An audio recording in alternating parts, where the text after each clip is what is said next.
4 Monks ने 2 सप्ताह तक बिना कुछ बोले चुपचाप ध्यान करने का निश्चय किया। उन्होंने अपने इस अभ्यास के प्रतीक के रूप में एक मोमबत्ती जलाई, जो कि उन्हें हर वक्त यह याद दिलाती रहे कि उन्हें बिना कुछ बोले बस ध्यान करना है। इसके बाद उन मॉन्क्स ने ध्यान करना शुरू किया। पहले दिन की रात होते होते मोमबत्ती टिमटिमाई और फिर बुझ गई। यह देखते ही पहले मॉन्क ने कहा, अरे नहीं, यह मोमबत्ती तो बुझ गई।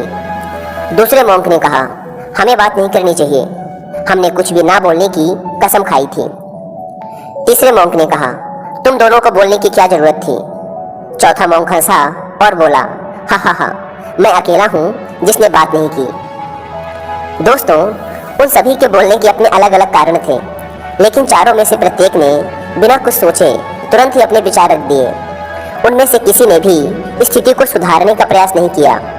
उसी आश्रम में उन चारों के अलावा एक बूढ़ा बुद्धिमान मॉन्क भी था। वह बिना कुछ बोले और उनकी तरफ ध्यान दिए बिना ही चुपचाप ध्यान करता रहा।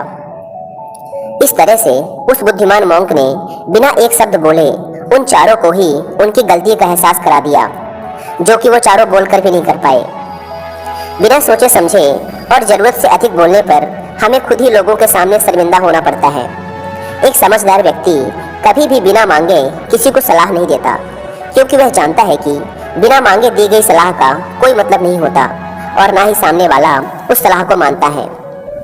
लेकिन आजकल लोगों ने अपनी प्रॉब्लम बताई नहीं कि हम उन्हें सॉल्यूशन देना शुरू कर देते हैं, जबकि 99% केसेस में जब लोग हमसे अपनी प्रॉब्लम शेयर कर रहे होते हैं तो वो हमसे कोई सॉल्यूशन नहीं सुनना चाहते, बल्कि वो तो सिर्फ ये चाहते हैं कि हम उनकी बातों को ध्यान से सुन लें, और इससे उन्हें कुछ समय के लिए शांति महसूस होती है, क्योंकि हम उन्हें जो सलाह देंगे ये उन्हें भी पता है।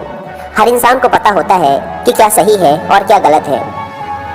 इसलिए जब अगली बार हमसे कोई अपनी प्रॉब्लम शेयर करे तो हम बस उसकी बातों को ध्यान से सुने, उसे सलाह देना ना शुरू कर दें जब तक कि उसने मांगी ना हो, क्योंकि सामने वाला इंसान बस हमसे इतना ही चाहता है कि हम उसकी बातों को ध्यान से सुने और समझें।